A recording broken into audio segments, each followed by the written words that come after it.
नमस्कार दोस्तों, आप सभी का स्वागत है।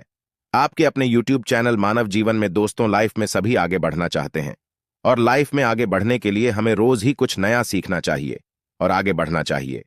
तो चलिए आज की प्रस्तुति शुरू करते हैं। शिव महापुराण की जो कथा है ये विश्वास की कथा है, एक भरोसे की कथा।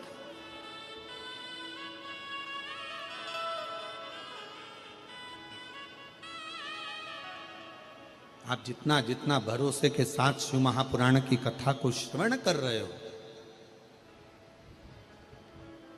कितना 2 क्षण मात्र देवराज नाम के ब्राह्मण ने केवल 2 क्षण की शिवपुराण की कथा सुनी थी, केवल 2 क्षण। ब्राह्मण कुल में जन्मा था, ब्राह्मण के घर में जन्मा था, पर ब्राह्मण कर्म नहीं कर पाया था देवराज।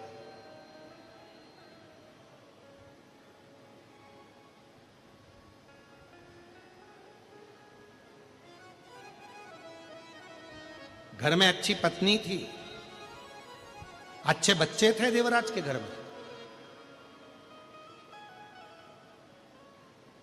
पर एक पर स्त्री का संग मिल गया उसको।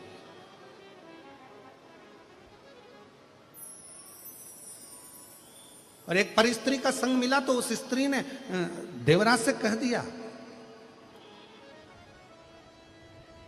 रानी के गले में जो हार पड़ा रहता है, रानी के गले में जो हार पड़ा हुआ है वो हार मुझे चाहिए। ये देवराज से उस पर स्त्री ने कह दिया।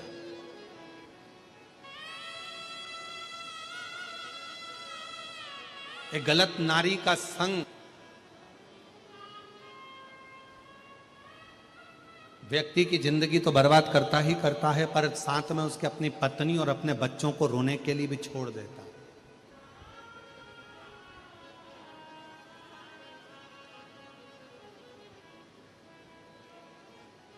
इसीलिए शायद भविष्य पुराण में एक बड़ी सुंदर बात लिखी है कि जानवर पर भरोसा कर लेना,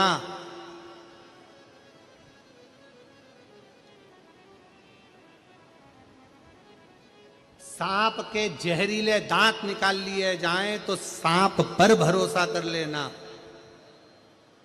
पर भविष्य पुराण कहती है कलयुग जब अपने पूर्ण जोर में आ जाए, जानवर पर भरोसा कर लेना, सांप पर भरोसा कर लेना, कीड़े पर भरोसा कर लेना, पर भविष्य पुराण कहती है जब घोर कलयुग आएगा तब इंसान पर भरोसा करना सबसे कठिन काम हो जाएगा, क्योंकि मनुष्य भरोसे के लायक ही नहीं बचे।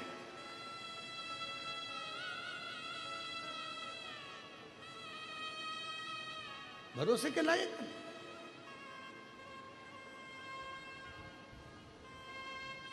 हर व्यक्ति ये सोच में बैठा है, बस वो कहते हैं ना महाराज, पतंग जितनी ऊंची ऊंचाई पर उड़ती है ना,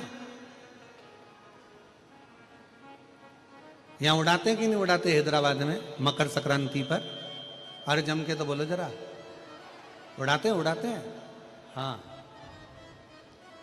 पतंग जितनी ऊंचाई पर उड़ती है, आसपास की बिल्डिंग के जितने लोग रहते हैं उस पतंग को काटने की तैयारी में लग जाते हैं। पतंग जितनी ऊंची रहेगी उसको काटने वालों की संख्या उतनी ज्यादा रहेगी। उसी तरह मनुष्य जितनी ऊंचाइयों पर बढ़ता चले जाएगा उसको काटने वाले भी तैयारी में बैठे रहते हैं कि कैसे काटना, कैसे काटना। एक पतंग उधर से आ रही है काटने वाली, एक इधर से आ रही है, एक इधर से, एक उधर से, और वो हवा में उड़ती चली जा रही। और भोले मैं तेरी पतंग, शंभू मैं तेरी पतंग, हवा बिच उड़ती जावागी। पर आस पास की बिल्डिंग वालों को यह नहीं मालूम है कि पतंग किसके हाथ में है।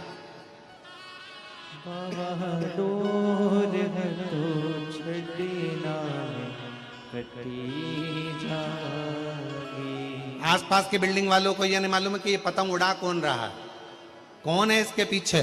जो इसको इतनी ऊंचाइयों पर लेकर जा रहा है? कौन है इसके पीछे जो ये अलमस्त की जिंदगी जी रहा है? कौन है इसके पीछे जो इतने आनंद के जीवन को जी रहा है? और काटने वाले लगे हैं, कोई इधर से काट रहा, कोई उधर से काट रहा, कोई इधर से काट रहा, कोई उधर से काट रहा।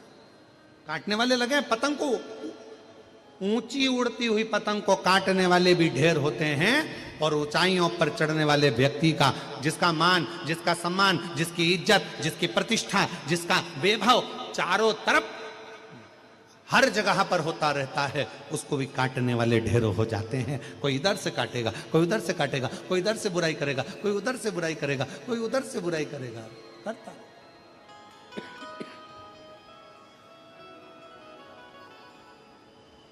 और भोले मैं तेरी पतंग, शंभू मैं तेरी पतंग, हवा विच उड़ती जावांगी, बाबा डोर तो छड़ी नाम कटी जावांगी, शंभू मैं तेरी।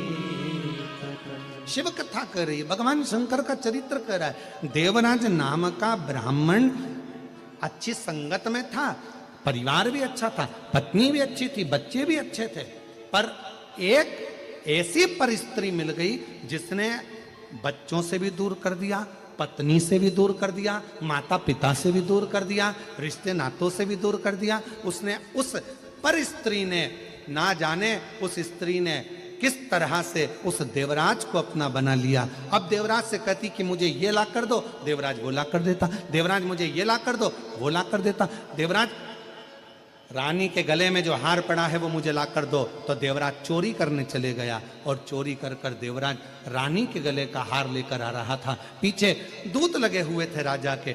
चोरी का धन लेकर कहां जाए? एक शंकर के मंदिर में चला गया। बहुत शरीर में ताप हो रहा था, बुखार पड़ रहा था, बहुत धूज रहा था, उसका शरीर कंपन हो रहा था, और शरीर में ठंड लगने के कारण वो शिव के मंदिर में पहुंच गया, शंकर के मंदिर।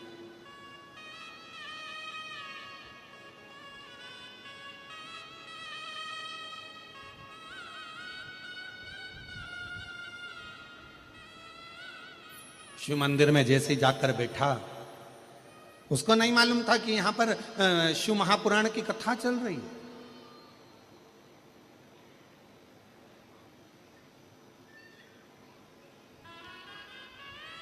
आज जब पहले दिन की कथा हो जाएगी ना, आप लोग यहां से जाते जाते अपना एक सेल्फी लोगे,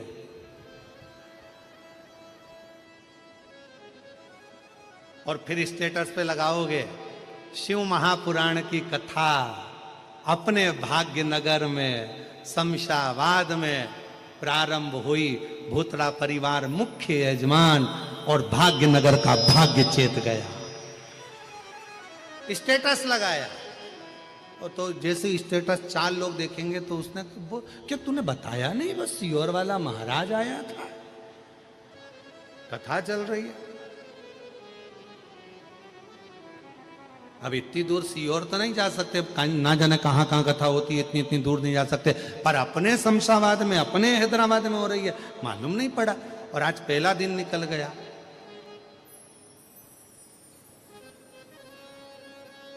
अब जितनी बेचैनी तुमको कथा में आने की रहेगी ना, और जिसने तुम्हारा स्टेटस देखा वो दुगनी बेचैनी उसको हो जाएगी।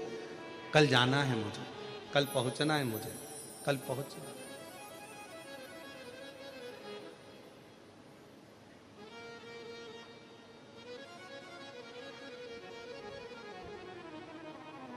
अच्छा, ऐसा नहीं है कि बेचैनी तुमको नहीं हुई। जिस दिन से तुम लोगों ने सुना होगा ना कि हैदराबाद में कथा हो रही है ना, उस दिन से तैयारी चालू हो गई होगी तुम्हारी, पक्का है। तो एकदम तैयारियां। ये भूतड़ा परिवार तो अपनी तैयारी कर ही रहा था कथा की, पर उससे ज्यादा तैयारी तुम्हारी चल रही होगी। और ऐसा जितने हैदराबाद के घर है ना, सब घरों में मेहमान आके रुके होंगे। जीजी, काका, बुआ, तुम भी आ जाओ, तुम भी आ जाओ, कथा चालू हो रही है, चलेंगे, सुनेंगे, आनंद लेंगे, कथा का रसतत्व ग्रहण करेंगे। और सबसे ज्यादा टेंशन होगा पास का। अब भूतड़ा जी के रिश्तेदारों को, फिर रिश्तेदारों के रिश्तेदार, फिर रिश्तेदार के रिश्तेदार, फिर रिश्तेदार के रिश्तेदार। क्यों, तुम्हारी पहचान है क्या? हाँ, आपने तो बाजू में, बिल्कुल बाजू में। अच्छा ठीक है, जरा देखो ना पास वगैरह मिल जाए। और मिल तो गया, पर आना था 5 नंबर गेट पे और पानी भरा गया गेट पे, पास हाथ में। अब वहां जाके बोल रही 5 नंबर तो यही है, अंदर जाना है। अब वहां पर कह दिया पानी भरा, कीचड़ बहुत हो रहा है, नहीं जा सकती। अब 5 नंबर का 7 नंबर वाले झेलेंगे नहीं, जाऊं किधर? फिर मन में आया, अब आ तो गई हूं, हम तो बाबा के भरोसे चलते हैं, हम तो बाबा के भरोसे चलते हैं। ये दुनिया वाले जलते हैं, ये दुनिया वाले जलते हैं। हम तो बाबा के भरोसे चलते हैं, हम तो बाबा के। देवाधिदेव महादेव भगवान शिव, भगवान शंकर की पवित्र कथा कर रहे, शिव महापुराण की कथा वर्णन कर रहे। एक गलत स्त्री का संग देवराज को मिल गया और उस संग ने देवराज का पूरा जीवन बिगाड़ दिया।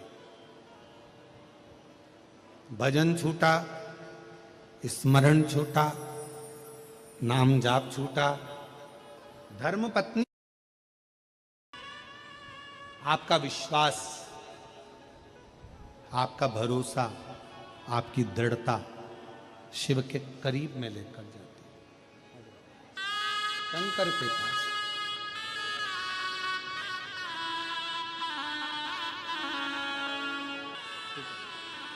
रोते नहीं, खुश होकर जाओ तो बाबा दे दिया झोली भर कर, क्या सोचे? अरे लुटा दिया भंडार काशी वाले ने कर दिया माला माल, काशी वाले ने जो जैसी भावना लाया वो वैसा ही फल पाया। जो जैसी भावना लाया वो वैसा ही फल पाया। नहीं खाली उसे लौटाया वो मन ही मन हर्षाया। और कर दिया माला माल काशी वाले ने लुटा दिया भंडार, काशी वाले ने। जो जिस कामना से आया, जिस भाव से आया,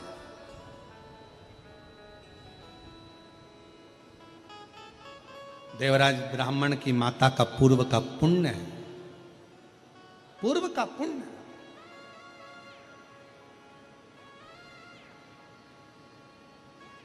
और फिर निवेदन करें हमारे पूर्व का पुण्य हमको यहां तक लेकर आए।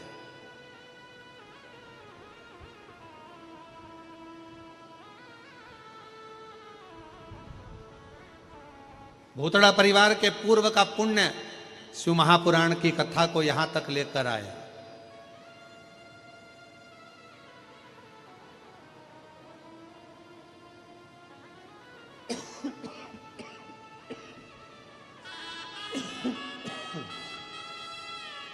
कोई पूर्व का पुण्य,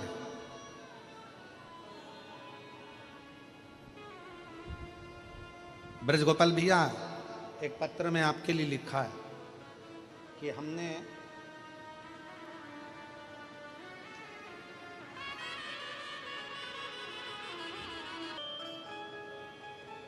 हमने कभी सोचा ही नहीं था। पत्र लिखा है राकेश ऋषिका पाटिल,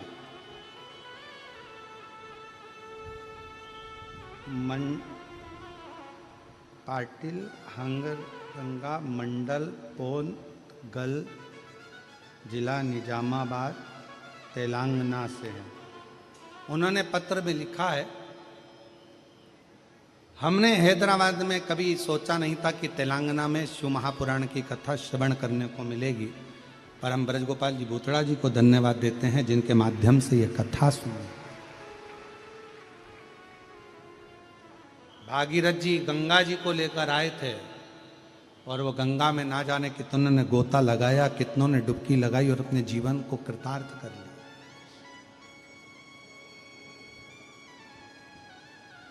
और ये आपके माता पिता की पुण्याई से ये गंगा शिव महापुराण की आप लेकर आ गए।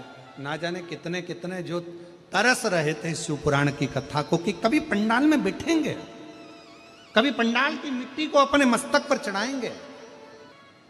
दुनिया में केवल एक पंडाल है शिव महापुराण का जिसकी मिट्टी को भी लोग मस्तक पर चढ़ाते हैं और बड़ी से बड़ी बीमारी से छूट कर जाते हैं। ये दुनिया का केवल एक पंडाल है शिव महापुराण का, जहां लोग कथा श्रवण करने के साथ में वहां की मिट्टी को भी सिर चढ़ाने के लिए आते हैं।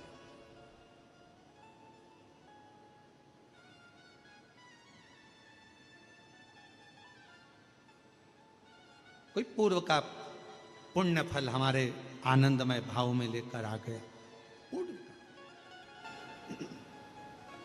शिव कथा कर रही है, देवराज नाम के ब्राह्मण की माता का पूर्व का पुण्य था जो देवराज को मंदिर तक खींच कर ले गए।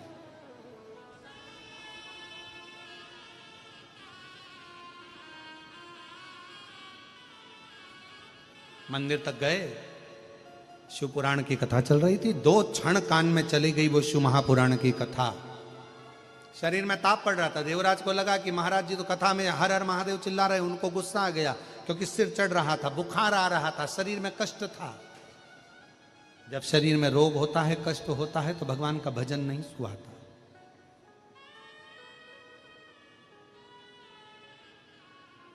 बहुत ध्यान रखना।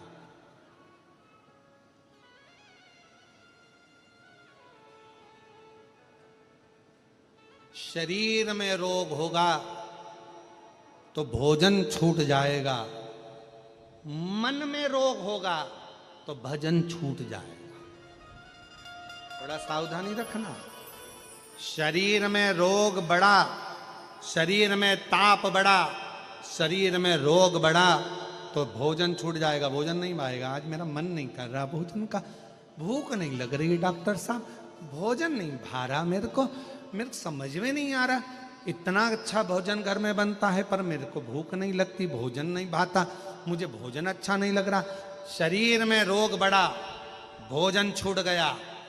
मन में रोग बढ़ा, मन में कौन सा रोग? तो कहा अहंकार का रोग, अभिमत्ता का रोग, अहमता का रोग, लोभ का रोग, तृष्णा का लोभ।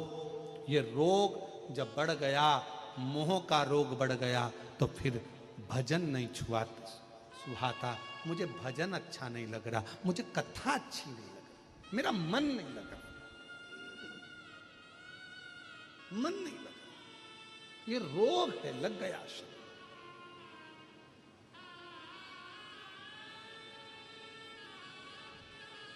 सुहा नहीं रहा, अच्छा नहीं लग रहा।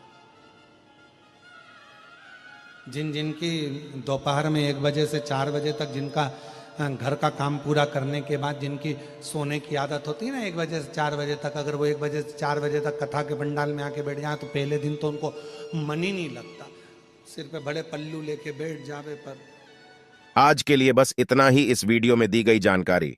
अगर आपको अच्छी लगी हो तो प्लीज हमारे चैनल मानव जीवन को सब्सक्राइब करें, लाइक करें और हमारे वीडियो में अंत तक बने रहने के लिए धन्यवाद।